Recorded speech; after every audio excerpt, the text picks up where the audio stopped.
First of all, Pakistan is not following Islam. Are you joking? I'm saying not Pakistan, we have 90% Muslim. Muslim means follow Islam. But Muslim, what Muslim? What Muslim? I remember 15 years ago, it's not today and I heard it's worse. 15 years ago I remember going to a wedding in Pakistan. A wedding where men and women were mixing freely. Where the bride was dancing on the stage with all the male members of the family dancing on the stage. I'm sure somewhere around, we probably hidden in a corner then, but I hear now it's open, drinking alcohol. What Muslim are we talking about? This was 15 years ago. Now I hear it's even worse. Oh yes, they're Islam. When the bride and the groom are walking to the car, they're holding the Quran over their head for blessing. That Islam? That's not Islam. What Islam is that? That's exactly the thing I'm talking about. That's why the Muslims are in such a mess. Because of this nonsense, this hypocrisy, actually they are insulting the Quran by doing that. Amongst all of this haram, they think that the Quran, holding it over their head, is going to bless them because they're holding it. What is that? Where did they get this from? So, I don't know what we're talking about. In fact, this is the problem. You see, the Muslim world itself is so far from Islam. So many you find here in India. Well, I know it's not a Muslim country, but there are lots of Muslims here.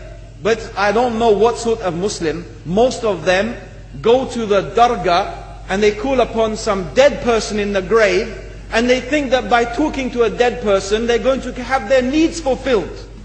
What's the difference between that and worshipping an idol? There's no difference, believe me. It's shirk. I've seen it myself with my own eyes.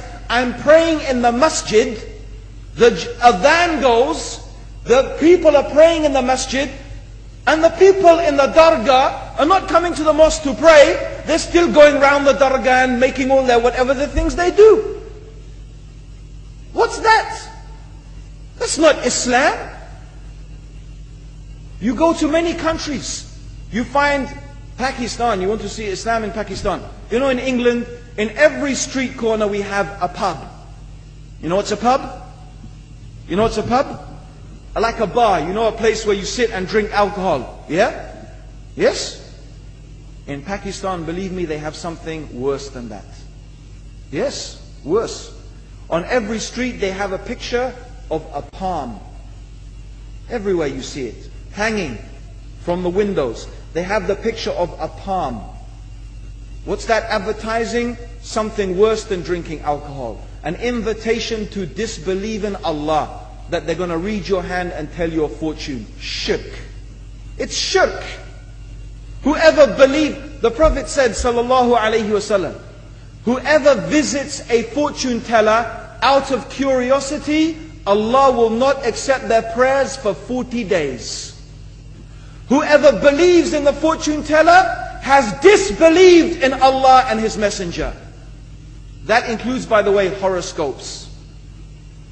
Yet you see in Pakistan, a picture everywhere of a hand. Worse than a pub. Worse than a pub. It is better to drink alcohol than make shirk with Allah. Yes. So this is the Muslim countries. You will not find one except they are not doing magic and shirk and kufr. Or except maybe one or two you will find. So this is the state of the Muslims. So no wonder we're in the confusion and the chaos. So these are not good examples. And this is really, in fact, the very reason that I'm saying why we are in such a big mess.